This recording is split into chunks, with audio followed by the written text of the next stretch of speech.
Bonsoir, salam alaikum, Azoul Filaoun, bienvenue sur Al-Maghribia Microscope de ce soir. Nous allons revenir à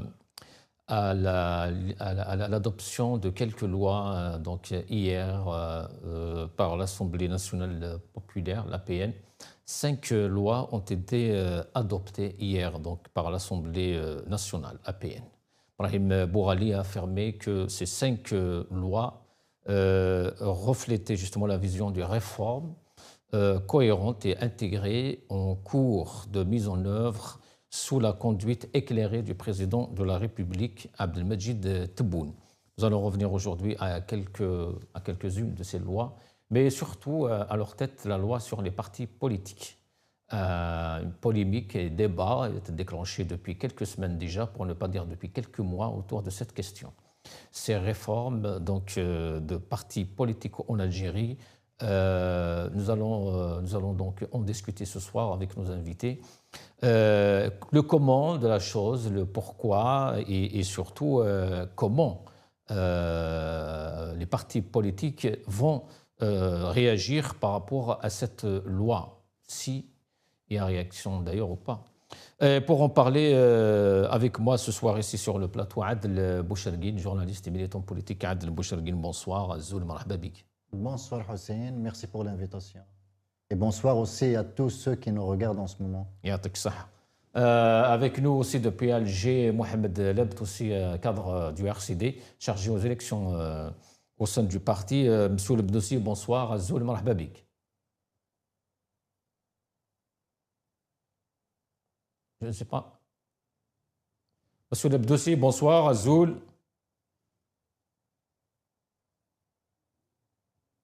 Bon, il n'est peut-être pas là. Nous allons revenir à monsieur Lebdoussi. Adel Boucherguine. Bon, polémique, pas polémique, débat autour de ces questions. Alors, je rappelle quand même qu'il y a beaucoup de lois qui ont été adoptées hier. Il y a la loi sur les élections, sur le découpage administratif. Il y a la loi sur le code de la route.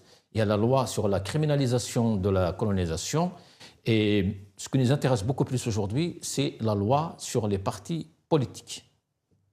Oui, encore une fois, bonsoir et bonsoir à tous celles qui nous regardent et à tous ceux qui nous regardent ce soir sur ce plateau. Premièrement, j'aimerais placer juste un tout petit mot sur la loi criminalisant le colonialisme. Oui. C'est avéré que c'est une loi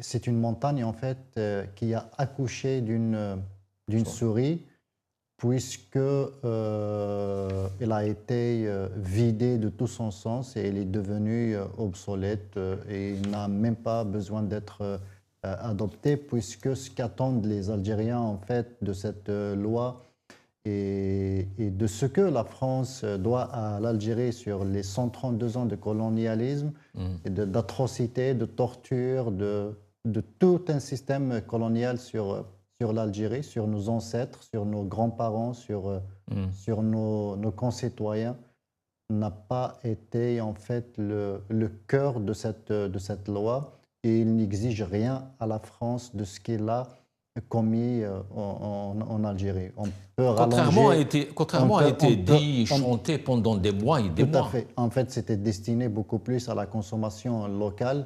C'est calmé, il y a une certaine frange de la société qui le réclame depuis certaines temps. En fait, les partis islamistes. Il y a les partis islamistes, mais tout le monde, en fait, en veut de cette loi. Tout le monde. Est-ce que si je te demande, toi, Hussein, aujourd'hui, si tu veux qu'on criminalise le colonialisme, je ne pense pas que tu seras en désaccord avec moi. On veut tous une loi qui donne raison et qui rétablit, en fait, la mémoire de nos aïeux, du peuple algérien. Et pourquoi ce rétropédalage alors? Un rétropédalage, en fait, c'est un autre débat. C'est la souveraineté algérienne qui est mise en cause. C'est comme la position de l'Algérie sur ce qui se passe en Iran, par exemple. Oui. Aujourd'hui, le peuple algérien, il ne demande pas à l'Algérie, il ne demande pas à son État de condamner ce ce que fait l'Iran dans le Golfe, c'est-à-dire attaquer ses voisins du Golfe, mais il lui demande juste d'avoir une position de principe algérienne telle que connue de toutes et de tous, même si نتهاوشوا في الداخل. بصح il y avait dans les années précédentes, il y avait quand même une position, ces positions qui honorent l'Algérie sur le qui était un peu fidèle au principe de la révolution, des révolutionnaires. C'est un principe en fait fidèle à la révolution, à la non-ingérence, à la non-intervention étrangère dans des pays et des États souverains. Alors, puisque vous avez parlé justement de cette loi criminalisant la colonisation, je vais vous lire un extrait de M. Bourali, qui a mis en avant donc les dimensions historiques, juridiques et humaines qu'elle comporte, donc parlons de cette loi, afin de préserver la mémoire nationale, écoutez bien, préserver la mémoire nationale et donc créer la fidélité au sacrifice de notre peuple, loin de toute considération conjoncturelle ou personnelle. Mais qui a plaidé la conjoncture et les considérations conjoncturelles? C'est le pouvoir lui-même. C'est le pouvoir lui-même qui a... C'est les députés qui ont été à l'origine de cette proposition. À l'origine de cette proposition, tout à fait. Et alors pourquoi on critique ça aujourd'hui? On le critique parce qu'en fait, ils sont dans ce cercle fermé, ce cercle réversible, et ils peuvent en fait applaudir une loi et le lendemain la vilipender, le surlendemain revenir avec la sacraliser. En fait, c'est ça, quand il n'y a pas ces espaces démocratiques. Quand l'APN, par exemple, elle est pervertie en fait en une chambre d'enregistrement au lieu d'un vrai parlement issu de vraies élections, d'une vraie volonté populaire. Une vraie représentativité du peuple. C'est ça. C'est parce que notre APN aujourd'hui n'est pas représentative. On sait tous qu'elle est issue de la fraude et de la cooptation, de l'argent sale. C'est tout ça à la fois qui traîne dans le palais Zerout Youssef à Alger. Zerout Youssef, qui nous manque beaucoup, et son soleil aussi. Nous sommes rejoints par Mohamed Lebdoussi, cadre du RCD chargé aux élections, secrétaire national. Monsieur Lebdoussi, bonsoir. Azzoul Marhaba bik. Azul Flawen, bonsoir à tout le monde, bonsoir à vos invités. Merci pour l'invitation. Merci à vous, Monsieur Lebdoussi. Alors, Monsieur Lebdoussi, donc, on est en train de parler de cette loi criminalisant la colonisation, ce rétro-pédalage, avant d'aller justement concernant la loi sur les partis politiques. Je ne sais pas si vous avez quelque chose à dire par rapport à cette loi. Ben évidemment, d'abord, c'est un rétropédalage, c'est un discrédit pour une assemblée dont votre invité a assez bien qualifié la nature et les conditions de l'élection de ces membres de l'Assemblée nationale de l'APN, mais aussi ça témoigne un petit peu du désarroi, du déséquilibre dans lequel se retrouvent aujourd'hui les dirigeants algériens. Parce qu'il faut rappeler un fait que l'histoire de la repentance et les excuses officielles n'ont jamais été portées par l'État officiellement.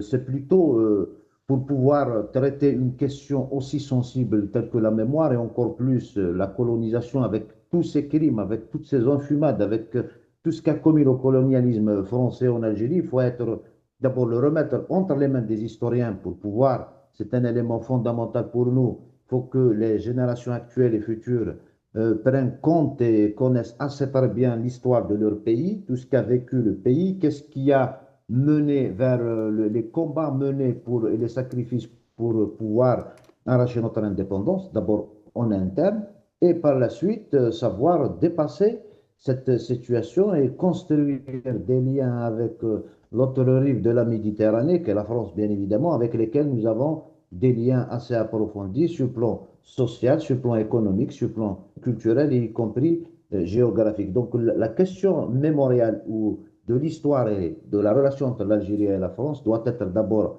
un débat dépassionné et remis dans un premier temps dans les mains des historiens, lesquels doivent rapporter les faits tels qu'ils sont, et par la suite on peut le discuter dans la sérénité et surtout l'enseigner pour les futures générations. Mais sinon, le sort de ce de cette loi qui a été adoptée, je pense, hier ou avant-hier, n'étant personne, vu justement la nature et la qualité des représentants, malheureusement,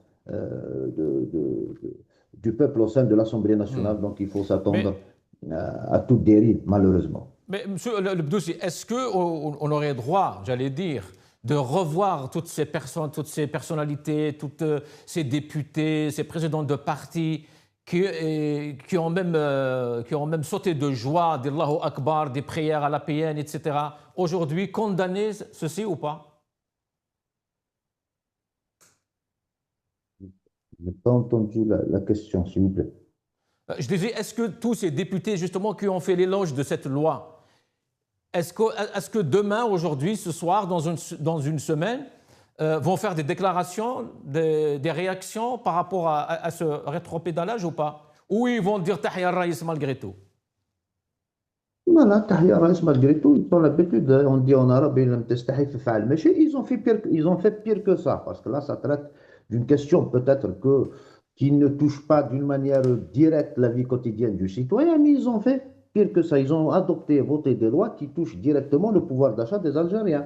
Ils ont adopté des lois qui ont permis une délapidation de la richesse publique. Ils ont voté des lois qui ont permis l'hypothèque de tout ce que dispose le pays comme ressources naturelles. Donc, sur ce plan, et là encore, ils ne l'ont pas dit, on s'excuse, on s'est trompé ou on le fait pour l'intérêt. Donc, imaginons-le pour une loi qui concerne la relation avec un autre pays et encore plus dans ces moments. Donc, il ne faut pas s'étonner, ils ne vont pas venir dire aux citoyens que voilà, il y a un rétropédalage pour telle ou telle considération. C'est une APN croupion qui ne dispose d'aucune légitimité parce que tout le monde le sait que lors des élections de 2021 législatives, il y a eu un taux de participation, je pense, avoisinant les 10%. Donc c'est une première au niveau national. Et il faut aussi signaler l'absence de tout contre-pouvoir à l'intérieur de cette Assemblée. Parce que c'est là où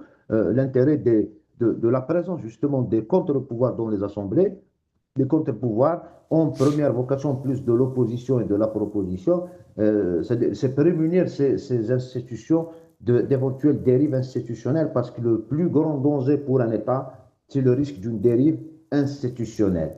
Là, c'est le risque majeur d'une véritable décomposition de l'État en entier. Monsieur le Bdoussi, est-ce que vous avez été associé à ces discussions ou pas? Pas sur la loi donc concernant les partis politiques, je parle des autres lois. Par rapport aux autres lois, nous avons été destinataires donc, des avant-projets uniquement de la loi sur les partis politiques et les associations, du code communal et de Wilaya. C'est les uniques discussions dans lesquelles le RCD du moins a été destinataire des avant-projets via la présidence de la République. Sinon, toutes les autres lois, nous n'avons pas été associés, y compris sur l'éventualité d'un débat aussi sur le code électoral qui, malheureusement, jusqu'aujourd'hui, ni le RCD ni aucune autre formation politique à la veille des élections ne dispose d'un avant-projet d'une loi aussi importante pour l'organisation d'une élection. Donc, nous n'avons pas été associés des discussions des autres lois ou projets de loi. C'est terrible, hein, Adel? C'est très grave parce qu'en fait... Pourquoi en fait? Parce que c'est le RCD ou ils font ça avec tous les autres partis qui ne sont pas dans le gérant du régime? Bon, je fais confiance à M. Labdoussi qui dit qu'aucune formation politique, j'imagine de l'opposition, n'a reçu ce projet. Moi, ici à Paris, je l'ai reçu, le projet. C'est-à-dire, comment se fait-il qu'il peut venir jusqu'à Paris, ce projet, et ne pas l'envoyer à Albière, aux véritables destinataires, à ceux de droit, comme les partis politiques dont le RCD. Il y a beaucoup d'informations qui arrivent à Paris avant Tizi, avant Ouargla, avant Annaba. Tout à fait, parce que c'est une capitale importante. Enfin, pas que ça. Il y a des informations qui arrivent à Londres aussi, qui arrivent au Qatar, etc. Pour les youtubeurs, pour les influenceurs. Pour les influenceurs, tout à fait, parce que c'est... Et on ignore les partis politiques qui sont des acteurs. C'est-à-dire, c'est la même pratique qui est utilisée aujourd'hui envers la presse, elle est appliquée aussi aux partis politiques. partis politiques, voilà, on ne leur envoie même pas le projet de loi, c'est-à-dire c'est l'autoroute de l'autoritarisme. On fait comme on veut, C'est ça. c'est ça. Et pour la presse, qu'est-ce qu'on fait? On installe des youtubeurs à Paris, à Londres, un peu partout dans le monde, et on leur distribue les informations, mais Sensibles. sensibles, très sensibles. Oui. Moi, j'ai écouté un youtubeur qui déroule une affaire top défense, secret défense, top secret, qui lui a remis cette information. On sait tous qu'ils sont tous devenus aussi des boîtes aux lettres. Et les réseaux sociaux aujourd'hui, c'est le terrain des règlements de compte des généraux, des colonels des services, des ministres, des enfants du président, des bailleurs de fonds du président, des entrepreneurs, toute cette nomenclature, en fait, est en train de se disputer sur les réseaux sociaux à travers ces youtubeurs. En tout cas, ça ne blâme pas. Ça blâme pas ces partis, mais ça fait leur honneur, au contraire. Ça ne blâme pas les partis. Oui. Par contre, les journalistes à Alger, ils sont interdits d'écrire. Oui.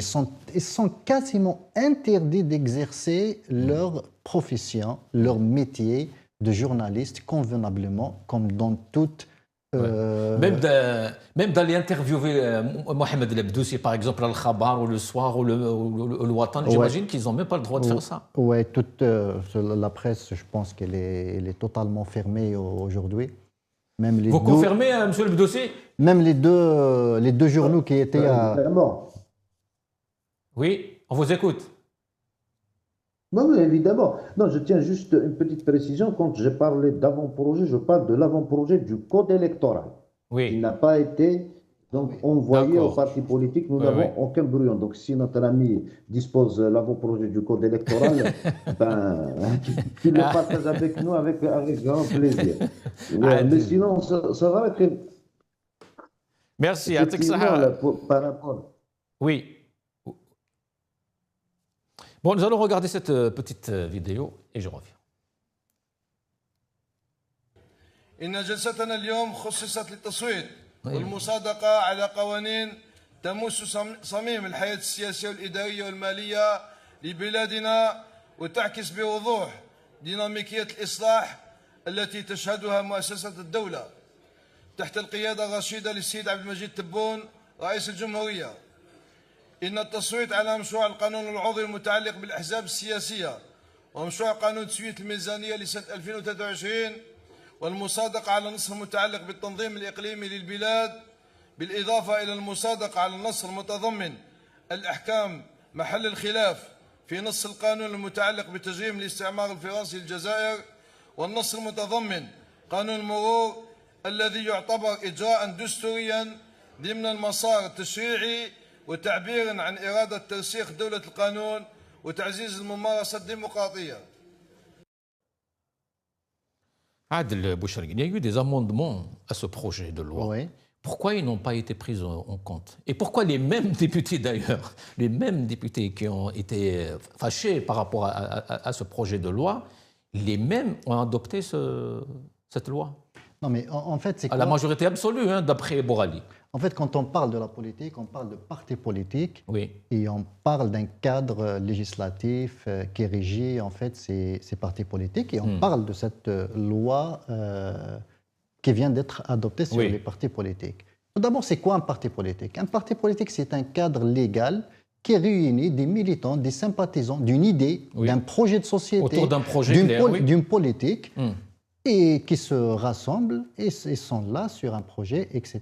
Pour ne pas s'éparpiller, pour ne pas se perdre dans le monde des idées et des projets de société. Il y a ce cadre légal qui est le parti politique. Et essayer d'arriver au pouvoir aussi.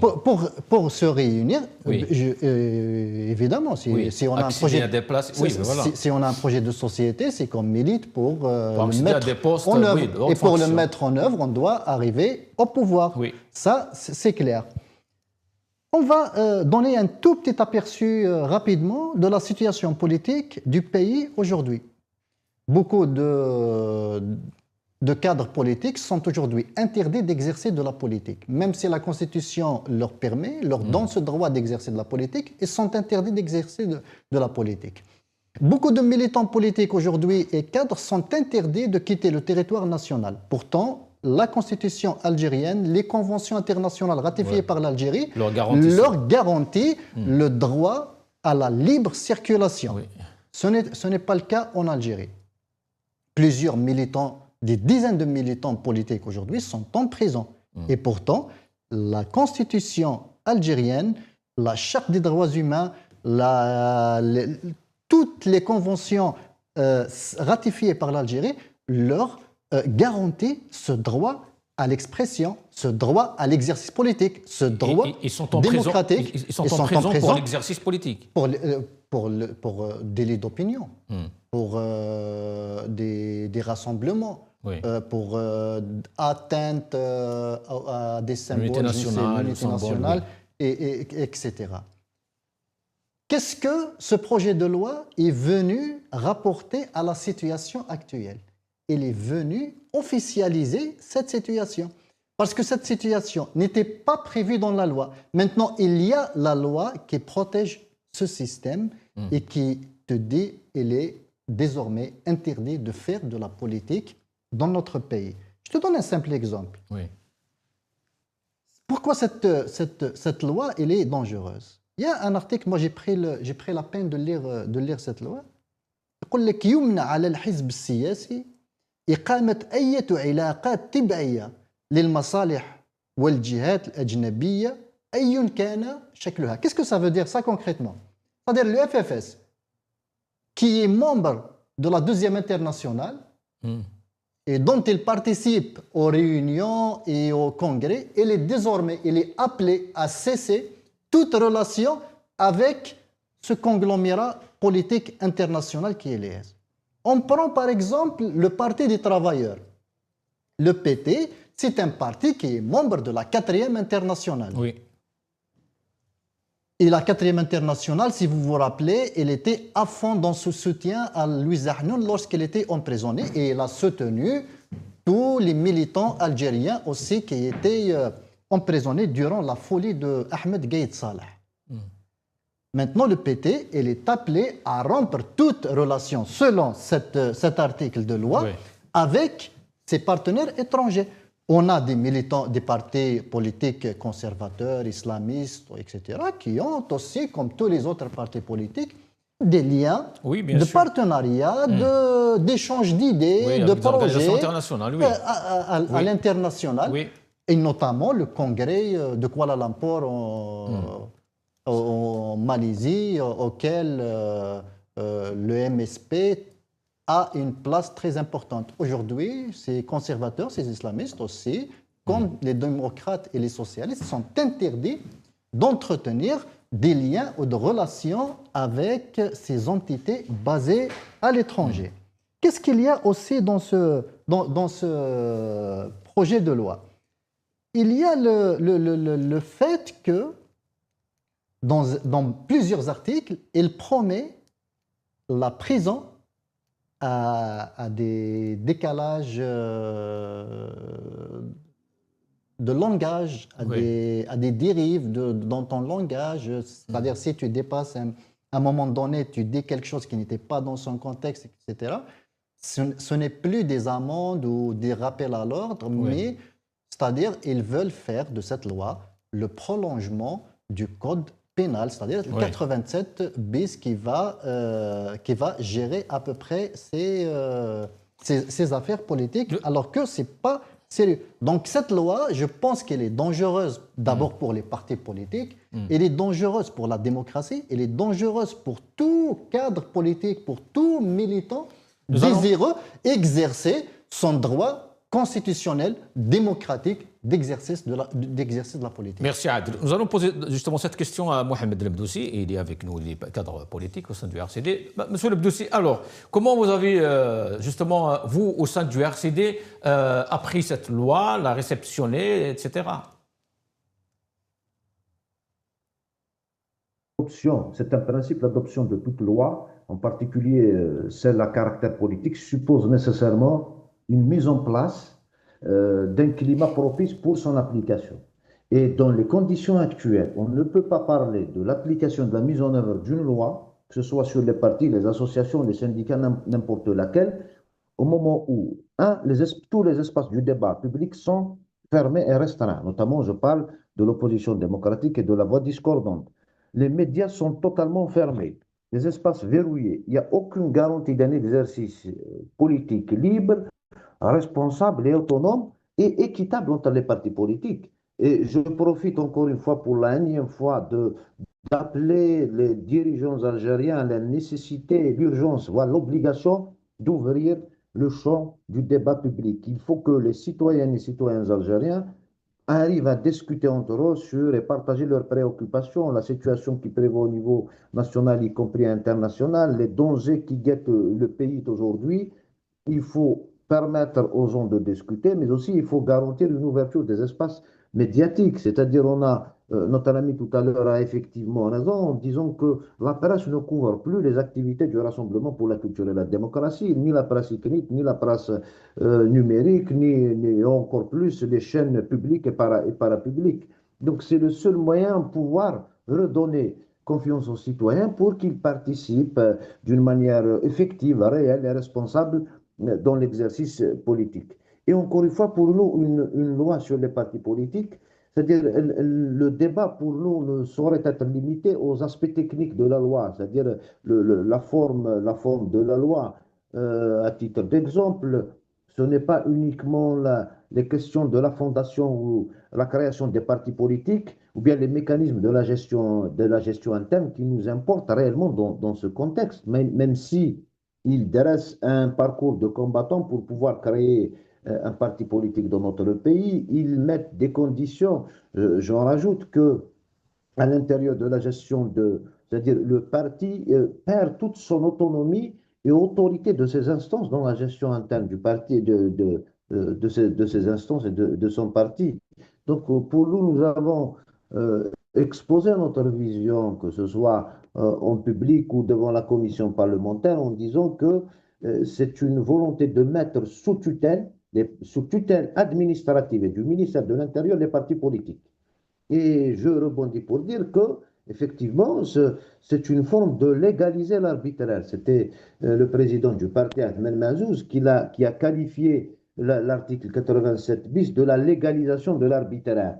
C'est un arbitraire, mais il est encadré par la loi aujourd'hui. C'est le même cas pour les partis politiques qui risquent d'être suspendus, voire même dissous, par une décision administrative. J'imagine que c'est une première dans l'histoire du monde entier qu'un parti politique peut être dissous sur décision du ministère de l'Intérieur, alors que tout le monde sait que de pareilles décisions ne peuvent être prises que par la justice et amputer la responsabilité de la preuve au ministère de l'Intérieur et non pas au parti politique. Donc c'est une volonté de mettre sous tutelle administrative et du ministère de l'Intérieur les partis politiques. Vous imaginez que, y compris dans la composante de l'encadrement du parti, le ministère de l'Intérieur a le droit de le garder, donc a le droit de rejeter une personne, un militant, un cadre du parti dans un poste exécutif sous prétexte qu'il représente un danger sur la stabilité du pays, la sécurité nationale, les intérêts du pays, etc. Et vous voyez un petit peu, allons-y, comprendre ou prouver quelle est la nature de toutes ces accusations portées dans cette loi. À cela s'ajoutent des menaces concrètes.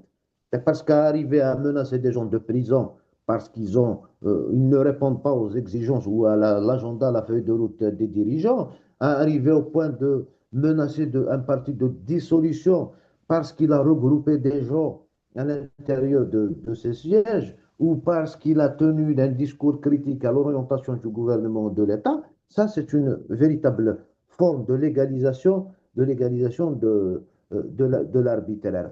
Et cette loi... Les partis, cette fois, sont... Oui, oui, c'est noté. Oui, M. le dossier, continuez. Donc, en conclusion, non seulement ils vident le parti de l'essentiel de leur substance et de l'essentiel de leur vocation, mais aussi on prive le pays d'opportunités qui peuvent offrir ces partis politiques, parce qu'en plus des relations, effectivement, avec des organisations internationales, qui est une règle générale, le lobbying politique et partisan existe de par le monde. On prive, y compris les syndicats, les cadres syndicaux, à pouvoir intégrer les partis politiques. Donc là, on prive, par exemple, les assemblées communales de wilaya ou nationales de la présence de syndicalistes de renom connus et réputés par leur engagement. Et c'est un arsenal de lois, justement, en plus de l'aspect technique, qui risque de mettre sous tutelle complètement les partis politiques dans notre pays. En tout cas, pour eux, c'est des menaces, c'est un arbitraire légalisé, mais cela ne saurait être un moyen de mobilisation. C'est-à-dire, une loi est censée améliorer l'ancienne loi de 2012. Malheureusement, la situation s'aggrave. Elle a été pendue, on n'en sait où, par quelle commission, parce que là aussi, on se pose la question de la commission qui a rédigé le premier avant-projet qui datait d'un peu plus d'une année, mais qui ne répond pas aux exigences et aux urgences du moment. Je rappelle que lorsqu'on parle de politique, on parle de mobilisation des citoyens pour les élections, et tout le monde sait que depuis l'élection de 12-12-2019 jusqu'à la dernière présidentielle de septembre 2024, le taux de participation n'a pas pu dépasser les 10%. Et ça, c'est un danger pour le pays, parce que le véritable, je l'ai dit tout à l'heure, il y a le risque d'une dérive institutionnelle. Il faut renforcer le contre-pouvoir pour prémunir ces institutions d'éventuelles dérives. Mais le deuxième élément, et c'est le plus important, c'est l'immunité de ces institutions qui ne peut venir qu'à travers une légitimité populaire. Donc la légitimité populaire est le seul garant de cette légitimité, et le peuple, bien évidemment. Donc malheureusement, dans notre pays, nos dirigeants apparemment ne se soucient absolument pas ni de taux de participation, ni de l'implication des citoyens dans les processus électoraux, et ça risque gros sur la stabilité des institutions, notamment dans les moments de bouleversements internationaux que vit le monde. Merci, monsieur le dossier. Restez avec nous. Adel, vous voulez rajouter quelque chose? Non, je voulais rajouter, parce que notre ami a rappelé en fait la menace du ministre de l'Intérieur de l'époque contre le RCD pour la dissolution du parti. Du RCD. Il faut rappeler aussi que cette menace était effective sur le PST, Parti Socialiste des Travailleurs, et sur le MDS, Mouvement démocratique et social. Et Fethi Gharassi nous regarde ce soir, à qui je réitère en fait mon soutien, et a été emprisonné et est aujourd'hui sous contrôle judiciaire. Et toujours dans la dissolution des partis politiques, en fait, la nouvelle loi, elle prévoit de dissoudre des partis qui ne participent pas à deux élections consécutives. Donc, l'argumentaire avancé par l'administration dans ce sens, c'est le fait d'encourager les partis politiques à légitimer les élections. à faire de la politique, à participer, etc. Alors que pour encourager les partis à ne pas boycotter les élections, il faut leur garantir des scrutins propres. Il faut leur garantir des opérations d'élection démocratiques, transparentes, où l'administration n'aura pas à s'immiscer, à se mêler et à faire gagner le favori du régime, des partis du système, comme c'est toujours le cas. Aujourd'hui, on a un témoignage explosif, très intéressant de l'ancien Wali d'Oran, Bachir Frik, qui décortique en fait cette machine de la fraude électoraliste qui a été mise en place, et que je pense qu'il est toujours en place pour faire gagner les partis pro-régime. Merci Adel. Nous allons regarder cette petite vidéo. Le texte du projet de loi organique comprend 97 articles répartis en 7 chapitres, reposant principalement sur la consolidation du pluralisme politique et l'encadrement du fonctionnement interne des partis, leur garantissant une large liberté d'exercice de l'activité politique, l'accès aux moyens d'action et ouvre la possibilité de recours contre les décisions. Le projet impose aux partis le respect des dispositions de la Constitution, des valeurs et fondements de la société algérienne, de son identité et des constantes de l'État algérien, ainsi que de toutes les questions liées à la souveraineté, à la défense et à la sécurité nationale, tout en consacrant l'engagement en faveur d'une pratique politique intègre dans l'organisation et le fonctionnement des partis. L'interdiction du financement étranger et de toute dépendance à une entité étrangère, ainsi que la limitation du mandat du chef du parti à 5 ans renouvelables une seule fois. Il insiste par ailleurs sur la nécessité de renforcer la participation des femmes et des jeunes en imposant la définition de quotas de représentation au sein des structures partisanes. Monsieur Lebdoussi, je vais quand même vous poser cette question, parce que je suis sûr que certains qui nous regardent aimeraient vous poser cette question. Si vous condamnez tout ce charabia, pourquoi aller participer à ces élections?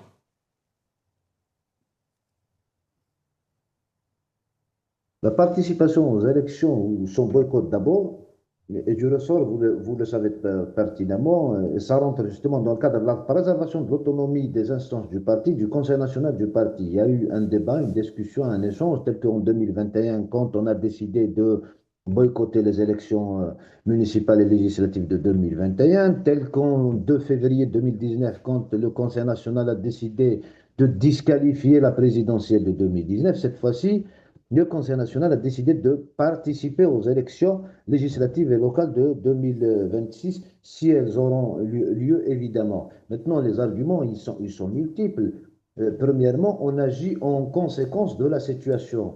Vous le savez tous qu'un parti dispose effectivement d'un projet d'instance, etc., mais aussi il y a des instruments de lutte et de combat de ce parti.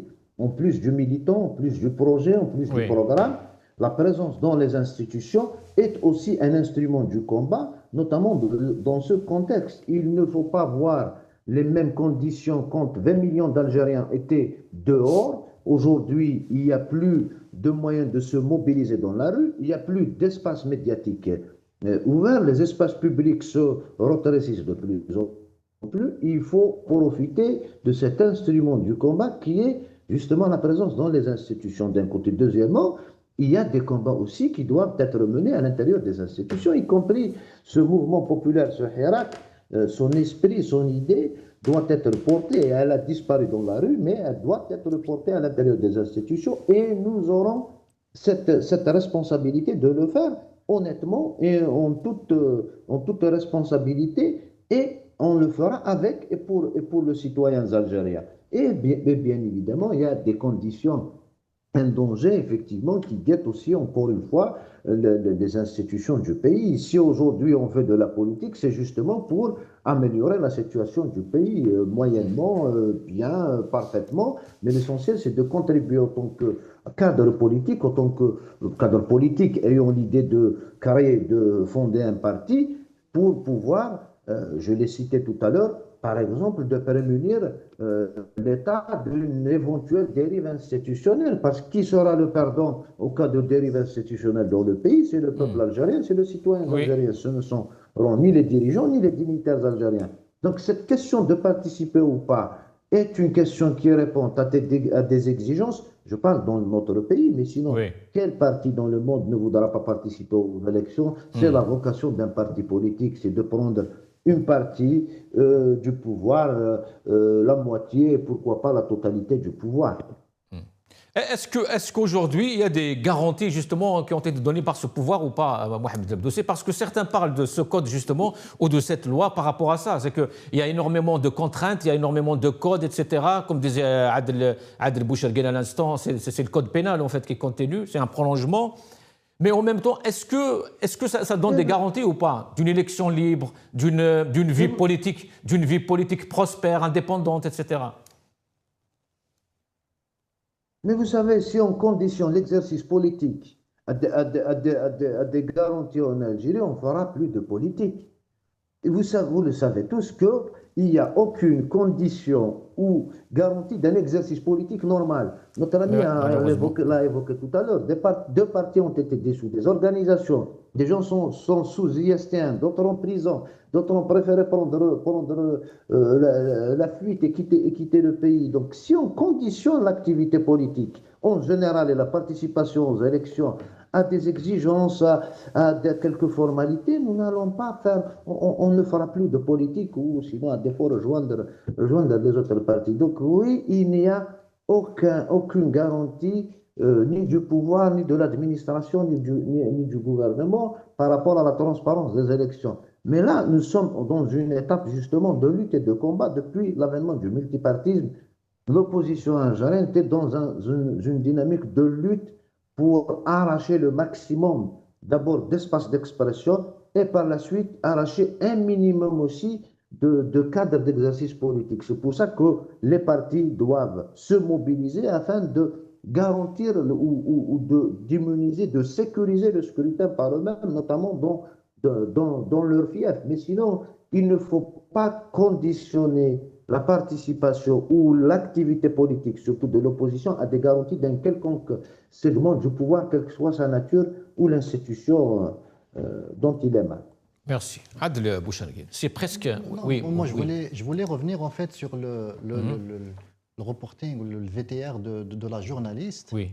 Il dit que cette loi impose aux partis politiques le respect des dispositions de la Constitution. Oui. S'arrête un petit peu là, justement. Ce que Bourali a dit aussi, il peut parler de la démocratie, de la Constitution. Tout à fait. Qui piétine aujourd'hui la Constitution? Qui à l'œuvre aujourd'hui avec des décisions anticonstitutionnelles? Qui a dissous la LADDH? Alors que c'est anticonstitutionnel. Ce n'est pas les partis politiques. Qui a dissous l'association RAGE? C'est anticonstitutionnel. Ce n'est pas les partis politiques qui étaient à l'œuvre, mais c'est les services du ministère de l'Intérieur qui donnent des instructions aux services de sécurité pour interdire aux gens de sortir du territoire national. Ce ne sont pas le RCD ni aucun autre parti politique, mais c'est le pouvoir exécutif, c'est les services de sécurité. Le droit de se réunir, le droit de manifester. Le droit de se réunir. Même pour les partis d'ailleurs. Le droit de manifester, la dissolution des partis politiques, l'emprisonnement des militants.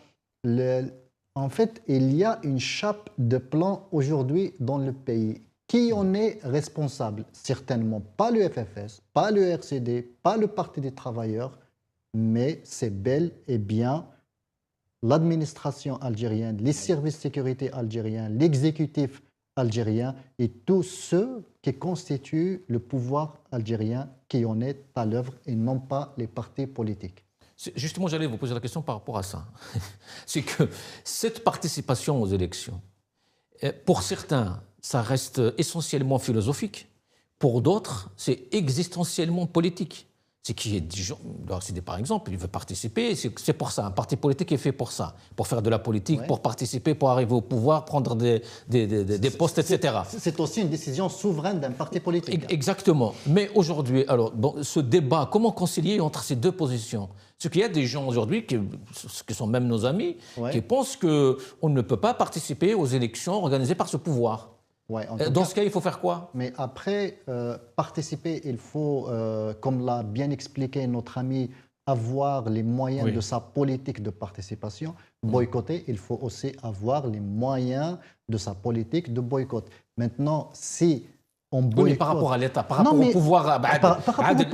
Des gens, on leur a posé la question, aujourd'hui. On leur a posé la question aujourd'hui par rapport à cette loi. La réponse était ça. C'était que la question aujourd'hui, ce n'est pas une question de loi, ce n'est pas une question de code. La question, c'est le pouvoir. Puisque ce pouvoir est là, moi, je ne participe pas aux élections. Moi, je ne joue pas. Donc, on va conditionner la participation aux élections. C'est ma question. Je ne pense pas que les partis politiques doivent conditionner leur participation avec le départ de ce régime. Parce que, en fait, qu'est-ce que la société ou la vie politique algérienne a gagné depuis le boycott du FFS et du RCD lors de la dernière législature. Bien au contraire, les choses se sont empirées. En tout cas, le FFS a trouvé une astuce. Il a boycotté la PN, il a participé au Sénat. C'est du jamais vu. C'est-à-dire, on boycotte la première chambre, la chambre basse, et on participe à la chambre haute. C'est tout un délire. Maintenant, je me pose, moi, sérieusement, la question. Qu'est-ce que le FFS, le PT et le RCD ont gagné depuis leur boycott à la dernière législature? Rien du tout. S'ils boycottent une autre fois, ils seront dissous. Donc, Monsieur le Bdoussi, une réaction?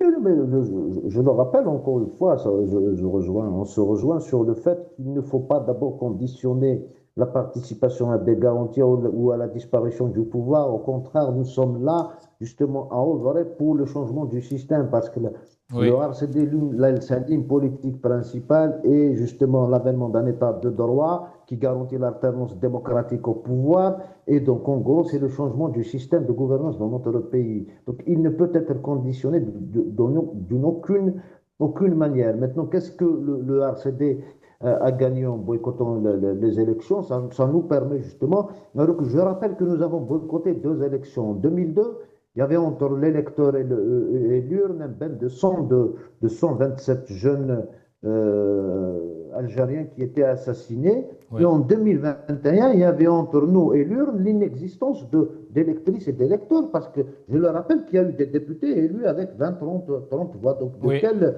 représentation nationale ou populaire pourrons-nous parler quand on est élu maire avec 100 ou 200 voix? Et tout le monde sait que les maires sont élus au minimum de 600 à 1000 voix dans les toutes petites communes. Donc, il n'y a pas eu d'électeurs pour que le RCD participe aux élections.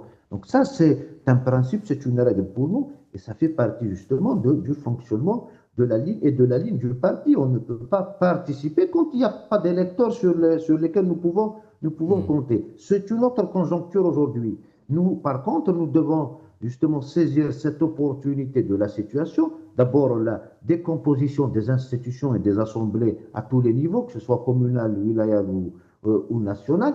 Il y a aussi, encore une fois, cet esprit du mouvement populaire qu'il faut ressusciter d'une manière politique à travers les sorties qu'on essaie d'organiser, notamment au centre du pays, à travers les rencontres, débats avec les citoyens, à travers les échanges sur les réseaux sociaux. Il faut ressusciter ce mouvement de 2019 parce qu'il était l'unique baromètre ou l'unique à pouvoir faire le bilan des partis politiques. Tout le monde se souvient, et on se reconnaît très bien qui est qui, et c'était pendant le mouvement du Hirak de 2019. Donc, nous devons saisir toutes ces opportunités pour pouvoir justement se redéployer sur le plan institutionnel.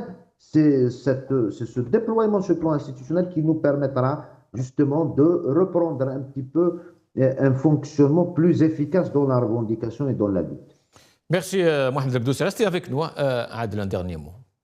Un dernier mot, صحاف توركم à toutes et tous. صحاف تركي حسين الحسين, صحاف تركي يمثلنا محمد البدوسي. Merci. Mohamed Bdoussi, par contre, j'ai une question pour vous, une dernière, parce qu'on arrive à la fin de l'émission. Monsieur le Bdoussi, si vous aviez un message à adresser aujourd'hui aux décideurs, aux militants du RCD, que leur diriez-vous? D'abord, aux décideurs, la raison doit prévaloir au niveau du Sharaï. C'est qu'il y a une responsabilité, nous sommes tous devant une responsabilité historique. Je l'ai évoqué tout à l'heure, la situation interne, mais aussi les bouleversements internationaux nécessitent justement une convergence de tous les efforts. Aux dirigeants, il y a nécessité et obligation d'ouvrir les espaces du débat public. Nulle autorité, nul dirigeant ne peut se targuer d'avoir la force s'il n'a pas le soutien de son peuple, et les exemples sont les plus édifiants. Tout récemment, c'est le Venezuela et l'Iran qu'on vit aujourd'hui sur le plan international.